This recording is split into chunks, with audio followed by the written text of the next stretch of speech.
I have had some time to gather my thoughts about last night's Canon release. Now, I've made videos about it, and I'm sure loads of other people have made videos about it. There have been rumours flying around for months and months about the release of a Canon R5 that is going to rival the specs of modern cinema cameras. Not only was it rumoured to have 8K inside, but it was also rumoured to shoot 4K 120p. Now, I don't know about you, but Canon's latest releases have been somewhat lackluster, leaving doubts in the mind of many of the people actually reading this information, and I was no different. I love the Canon colour science, I love everything about Canon cameras. However, I am standing on the edge of a plank waiting to jump ship. But then Canon release this update.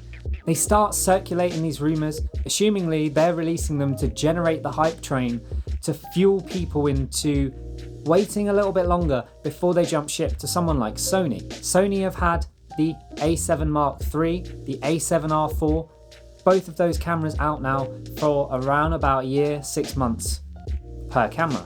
And I've got to say, no one's really coming close to nailing the hybrid photo video capabilities of those cameras. Until now, they have really got competition coming their way. This EOS R5 camera is insane. I cannot believe the specs that I am witnessing. Now, obviously it's going to burn a huge hole in your pocket, like 8K raw internal and external in 422, along with 20 frames per second electronic shutter and 12 frames per second mechanical shutter. Those two things rival some of the biggest hitters in the industry right now. You look at the 1DX Mark III, it competes with that. You look at the Sony A7 III in terms of hybrid capabilities, it competes with that. It shoots 8K for Christ's sake, like come on, how exciting is that? And for the first time in a Canon camera, we have IBIS.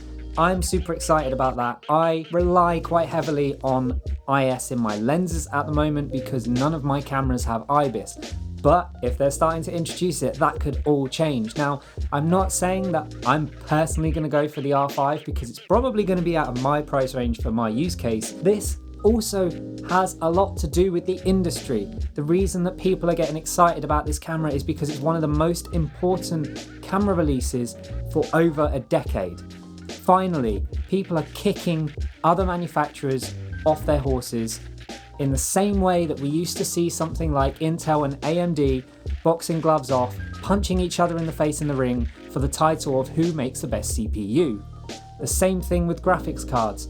People are always going to be polarized. Sony against Canon, AMD against Intel, Nvidia against AMD, but the real people underneath it all are only caring about what it's doing to the industry, and this makes me incredibly excited. I am over the moon with the fact that it's going to shoot 8K. I mean, no one really needs it in a mirrorless camera, but why not? If you can do it, just take the gloves off, throw them away, and stop pulling your punches, because Sony, mate, you're going to have to catch up now. If we take a minute just to think about the 422 that it's going to record in 8K. It's going to record in 4K 120 at 422 in Canon LOG, giving creators so much flexibility in the work that they're going to be able to produce. And I'm just really amazed with this camera, as you can probably tell by my enthusiasm. It benefits from using the RF lens series, and I am incredibly excited to see where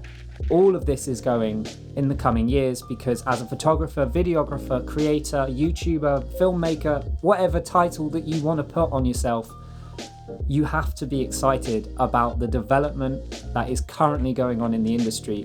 You know, Sony are going to be trying to push it to try and win back everyone who's currently picking their jaws up off the ground at these specs of the R5, and I hope that they really push it out just as much as Canon have. Maybe not technically, but in terms of like development, let's hope that they're working on something spectacular. That is it for this video. Don't forget to like, get subscribed, like the bell to stay up to date for whenever I release a new video, and until the next one, see ya.